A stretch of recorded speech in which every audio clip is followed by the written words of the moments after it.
Some films get finished and never get released, for one reason or another. Then there are films that just take a long time to come out, whether it be an actual theater release, direct-to-video, streaming, or even just to be leaked.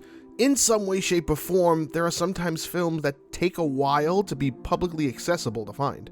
There's just something that stops them and has them dragging along. So I put together a list of 11 films you almost didn't see. Now these are just the interesting ones that I found, and there are of course many others you can find if you wanted to look into it. Films like Grizzly 2, which I brought up in another video, so I'm not going to mention that one. Probably the best example of this is 1994's The Fantastic Four. Shelved before it could be released, it was eventually leaked almost a decade later, and you can now purchase it on DVD. Crazy! Now these are in order from the longest time until the official release, and we're starting off with The Brave, which is kind of interesting to think of when it was actually released. I can't really find that. But this is a 1997 film written, directed, and starring Johnny Depp as his directorial debut, and it was a huge flop. Based on a novel of the same name by Gregory MacDonald, it sees a Native American family doing their best to make it by when the father, Raphael, played by Depp, is offered a substantial amount of money to star in a snuff film. It also stars Luis Guzman and Marlon Brando. It was so bad, Depp stopped its release in the US. I'll be honest, I can't find it myself, but there are reviews dated as recent as August 2023. And I don't know if they are legit or not, but if I went with that they are, you can definitely find it somewhere. There's also no date where a leak might have occurred, but that's why this one is starting off the list, because the time frame of when you could actually get it is kind of ambiguous. Not so much this one, with the shortest amount of time to wait being at about 4 months. Comedian Louis C.K. has made his pseudo comeback after the sexual misconduct allegations that came up against him several years ago. Though he still gets a lot of hate, he has released 4 comedy specials after his hiatus following the accusations. Those who follow and support his work know he is big on keeping his projects to himself and his fan base. He doesn't really promote a lot of the stuff he's doing behind the scenes outside of the inner circle and major followers that know basically before anyone else does. An example of this is I Love You Daddy from 2017. Meant to be released in early September of that year, the company that owned the distribution rights halted the release as this was around the time the accusations were being publicly announced. By November, the theatrical release was canceled completely. Then come December, CK was attempting to buy back the rights from the distributors, but that same month, one of the DVD screeners that was out there was leaked online, and now you can find it basically anywhere. Not too crazy of a wait time, but for what happened to Kevin Spacey and his film Gore, or James Franco in The Long Home, at least you can find this one. Next up, this is just one of those films that is a must-watch for horror film enthusiasts, or just one of those films you gotta watch before you die. Henry, Portrait of a Serial Killer took 4 years until it was publicly accessible. Michael Rooker does a tremendous job at deceiving us with his normal demeanor to hide the demented soul of this character. It's crazy to think that after this film did a short run in some festivals, it couldn't find distribution.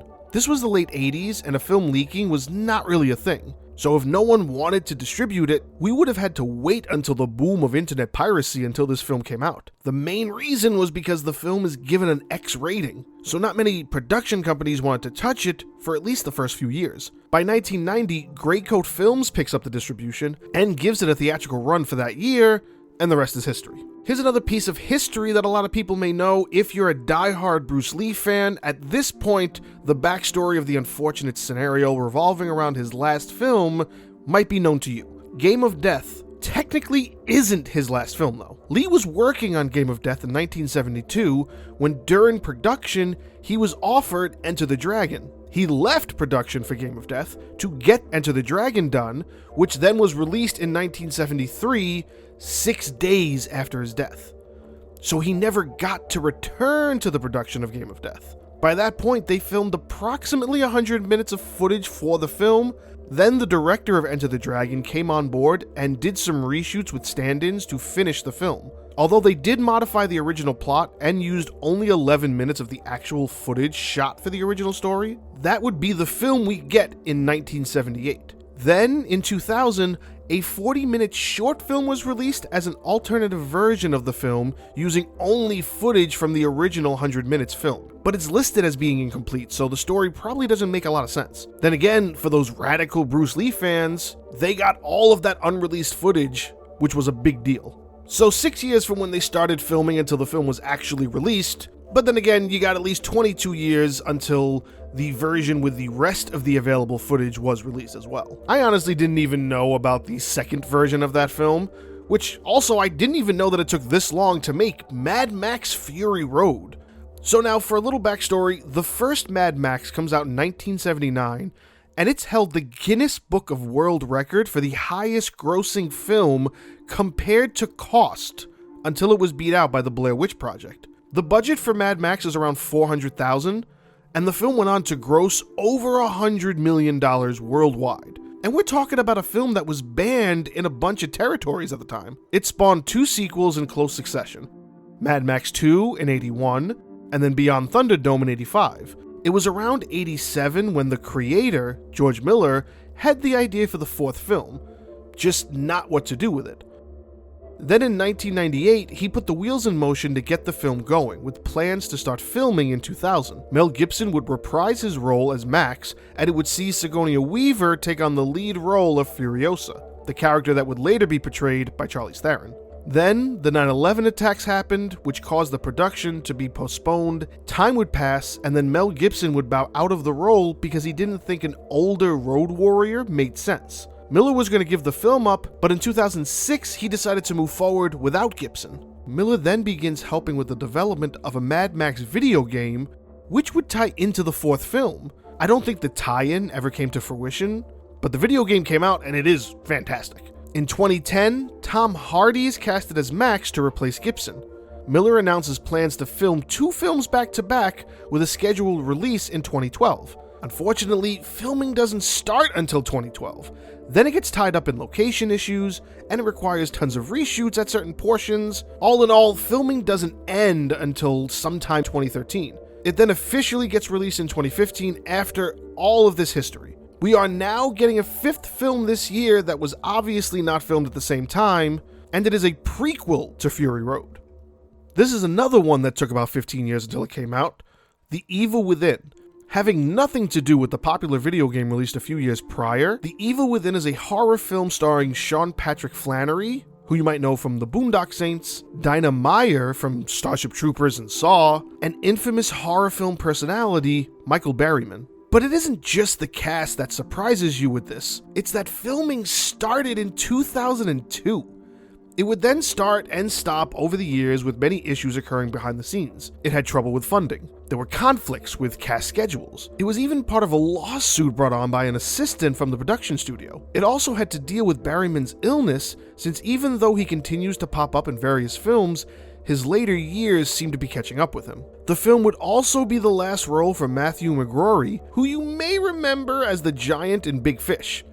He passed away in 2005, leaving his role as simply a cameo for this film. It was written and directed by Andrew Getty, as the only project he's ever done, and he worked on it tirelessly for many years despite all of these setbacks. Getty unfortunately passed away in 2015 before he could even finish it. Producer Michael Luceri would pick up from where Getty leaves off and completes the editing for the film, finally having it be released in 2017. It's critically reviewed extremely favorably with a prestigious 100% on Rotten Tomatoes, so I guess 15 years was worth the wait to some extent. This next one is interesting because even though you can find it, I'm sort of feeling like, why would you want it? Written, produced, and directed by Michael Romer, The Plot Against Harry was a film from 1969. It was screened at the Blue Mouse Theater for about a week in 71, then it disappeared. Romer didn't move on to make a huge mark in movies, but in 1989, he showed the film to his family, which rejuvenated a sense that the film was worth it. So he was able to have it screened at the 1990 Cannes Film Festival, which allowed it to grow some status as a great indie film.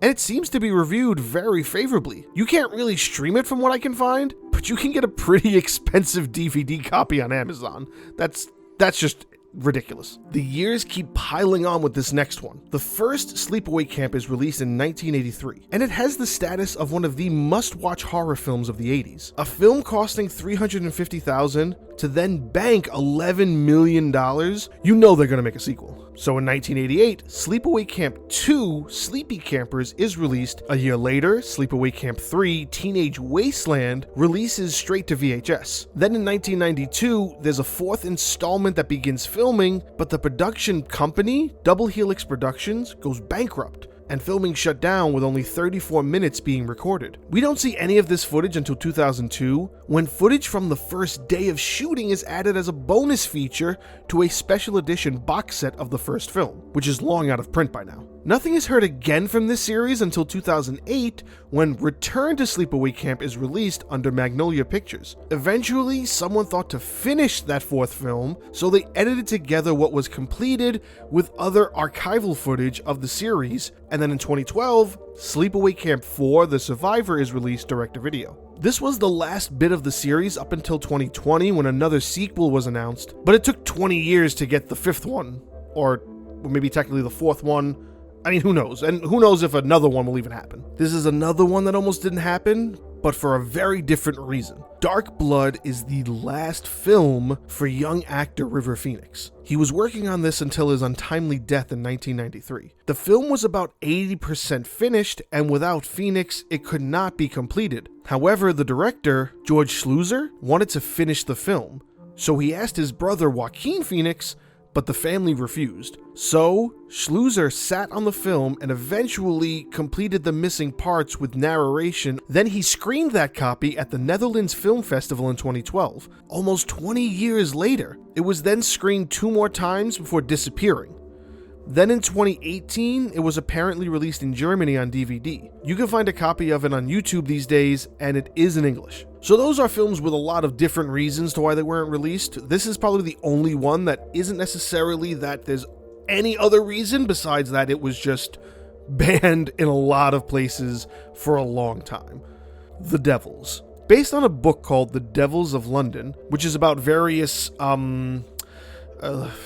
let's say, unexplained events that occurred in the 17th century France. Producer and director Ken Russell saw a play based on the book and was inspired to write the screenplay and get the film going. United Artists decided to back the film in 1969. Filming was then planned for 1970, but UA read the screenplay and decided not to touch it, and backed out of the deal. The production, however, kept its start date after Warner Brothers took UA's place and funded the distribution. It was then released in 1971. Heavily edited versions were released in Britain and the US, although it was still banned in many areas and countries due to its X rating. Then, a year later, The Exorcist makes headlines, and the WB wants to hone in on that marketing potential. So they re-edit it and get it an R rating, allowing for it to be re-released again in more areas. It is then released on VHS in 1983, but those are hard to come by these days. The film in its entirety remained banned in many areas until 2001.